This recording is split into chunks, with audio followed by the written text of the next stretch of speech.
May mga bagay lang tayong pilit hinahanap at pilit pinabalikan. Ito ang isla ng Boracay. Hello mga kudachos lang! Hindi naman tayo seryoso for today's video. Inom-inom lang by the beach. Yung birang sarap sanang tunggain. Yun nga lang, makalawang pasabunga nga ako mga kudat. So hayan, ano pa ang pinaka magandang bagay sa Boracay na gawin is sunset viewing syempre.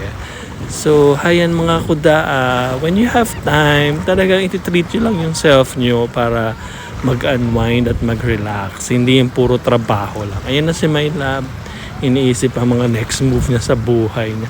Pakaganda ng sunset dito sa Boracay. O syempre, yung paa kong parang kamote, hindi pwedeng, hindi bibida. Look at that sunset.